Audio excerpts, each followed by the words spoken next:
नाहूम पहला बाब। नैनवा की बाबत बारे नबूवत। अलकूशी नाहूम की रोया की किताब। खुदावंद गयूर और इंतकाम लेने वाला खुदा है।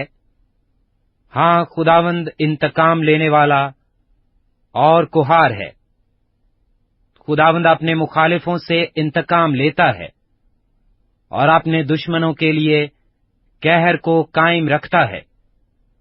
खुदावंद कहर में धीमा और कुदरत में भड़कर है। वो मुजरिम को हरगिज बरी न करेगा। खुदावंद की राह गिरदबाद और आंधी में है और बादल उसके पांव की गर्द हैं। वो ही समुन्दर को डांटता और सुखा देता है और सब नदियों को खुश्क कर डालता है। बसन और किरमल कुमला जाते हैं और लुबनान की कौंपलें मुरझा जाती हैं। उसके खौफ से पहाड़ कांपते और टीले पिघल जाते हैं।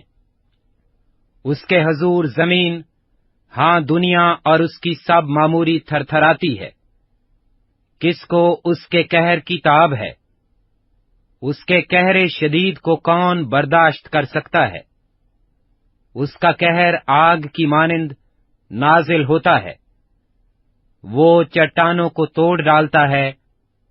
खुदावंद भला है और मुसीबत के दिन पनाहगाह है। वो अपने तवक्कुल करने वालों को जानता है, लेकिन वो उसके मकान को बड़े सैलाब से नेस्तो नाबूद करेगा और तारीकी उसके दुश्मनों को रेत देगी। तुम खुदावंद के खिलाफ क्या मंसूबा बांधते हो? वो बिल्कुल नाबूद कर डालेगा, अजाब दोबारा न आएगा। अगरचे वो उलझे हुए कांटों की मानिंद पेचीदा और अपनी मैल से तर हों, तो भी वो सूखे भूसे की मानिंद बिल्कुल जला दिए जाएंगे। तुझसे एक ऐसा शख्स निकला है जो खुदावंद के खिलाफ बुरे मंसूबे बांधता और शरारत की सलाह देता है। खुदावंद यूं फरमाता है कि अगरचे वो जबरदस्त और बहुत से हों, तो भी वो काटे जाएंगे और वो बर्बाद हो जाएगा। अगरचे मैंने तुझे दुख दिया, तो भी फिर कभी तुझे दुख ना दूंगा, और अब मैं उसका जुआ तुझ पर से तोड़ डालूंगा और तेरे बंधनों को टुकड़े टुकड़े कर दूंगा। लेकिन खुदावंद ने तेरी बाबत ये हुक्म सादर फरमाया है कि तेरी नस्ल बाकी न रहे। मैं तेरे बुतखाना से खोदी हुई और ढाली हुई मूर्तों को नेस्त करूंगा। मैं तेरे लिए कब्र तैयार करूंगा, क्योंकि तू निकम्मा है। देख, जो खुशखबरी लाता और सलामती की मुनादी करता है, उसके पांव पहाड़ों पर हैं। ऐ यहूदा, अपनी ईदें मना और अपनी नजरें अदा कर, क्योंकि फिर खबीस तेरे दरमियान नहीं गुजरेगा, वो साफ काट डाला जाएगा। नाहूम दूसरा बाब। परगंदा करने वाला तुझ पर चढ़ आया है। कला को महफूज रख, राह की निगहबानी कर, कमर बस्ता हो और खूब मजबूत रह, क्योंकि खुदावंद याकूब की रौनक को इसराइल की रौनक की मानिंद फिर बहाल करेगा।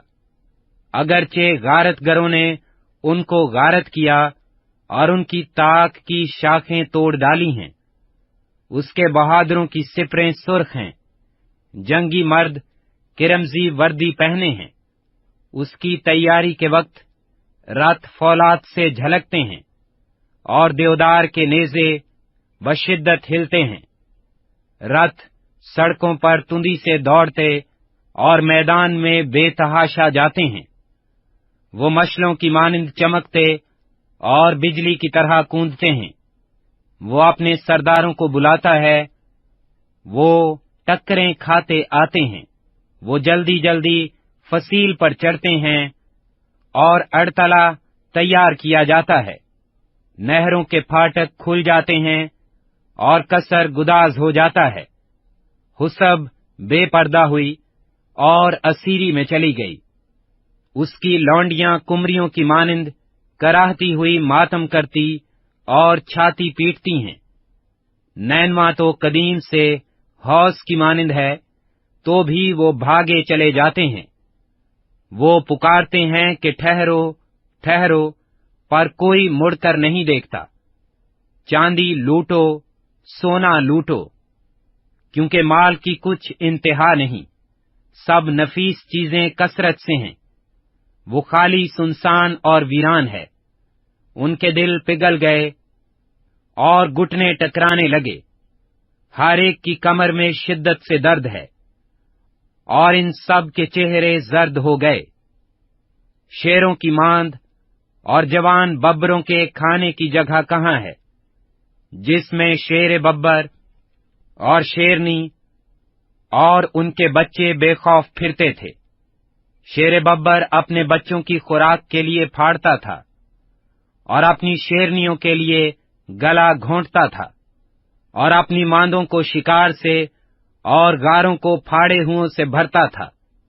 रब्बुल अफ़वाज फरमाता है, देख मैं तेरा मुखालिफ हूँ, और उसके रथों को जलाकर धुआं बना दूंगा, और तलवार तेरे जवान बब्बरों को खा जाएगी, और मैं तेरा शिकार जमीन पर से मिटा डालूंगा, और तेरे एलचियों की आवाज फिर सुनाई ना देगी।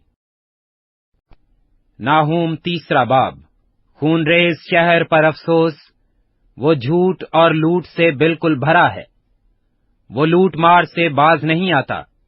सुनो, चाबुक की आवाज और पहियों की खड़खड़ाहट और घोड़ों का कूदना और रथों के हचकोले। देखो, सवारों का हमला और तलवारों की चमक और भालों की झलक और मकतूलों के ढेर और लाशों के तोदे। लाशों की इंतहा नहीं, लाशों से ठोकरें खाते हैं। ये उस खूबसूरत जादूगरनी फाशा की बदकारी की कसरत का नतीजा है, क्योंकि वो कौमों को अपनी बदकारी से और घरानों को अपनी जादूगरी से बेचती है। रब्बुल अफ़वाज फरमाता है, देख मैं तेरा मुखालिफ हूँ, और तेरे सामने से तेरा दामन उठा दूंगा, और कौमों को तेरी बरहंगी और मुमलकतों को तेरा सितर दिखलाऊंगा, और निजासत तुझ पर डालूंगा और तुझे रुस्वा करूंगा। हाँ, तुझे अंगुश्तनुमा कर दूंगा, और जो कोई तुझ पर निगाह करेगा तुझसे भागेगा और कहेगा कि नैनवा वीरान हुआ, इस पर कौन तरस खाएगा। मैं तेरे लिए तसल्ली देने वाले कहाँ से लाऊं? क्या तू नौ आमोन से बेहतर है, जो नहरों के दरमियान बसा था और पानी उसकी चारों तरफ था, जिसकी शहर पनाह दरियाए नील था और जिसकी फसील पानी था। कूश और मिस्र उसकी बे-इंतहा तवानाई थे। फोत और लोबीम उसके हमायती थे, तो भी वो जलावतन और असीर हुआ।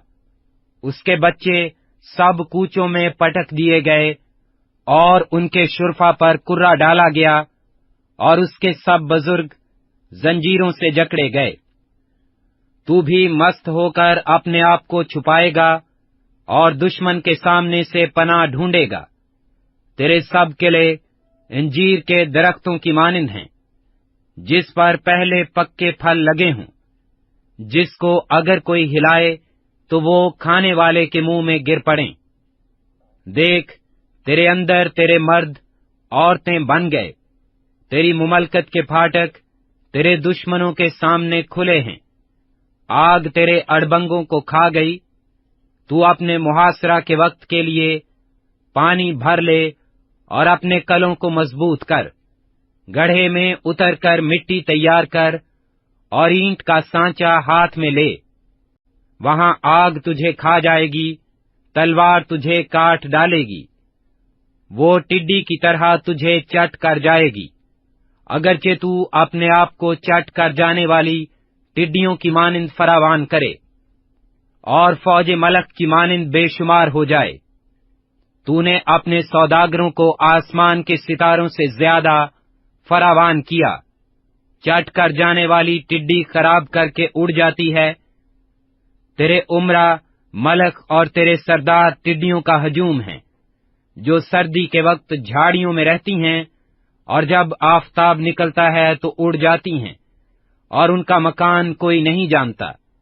اے شاہ اسور، تیرے چرواہے سو گئے، تیرے سردار لیٹ گئے، تیری رعایا پہاڑوں پر پراگندہ ہو گئی، اور اس کو فراہم کرنے والا کوئی نہیں۔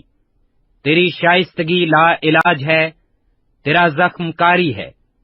تیرا حال سن کر سب تالی بجائیں گے، کیونکہ کون ہے جس پر ہمیشہ تیری شرارت کا باز نہ تھا۔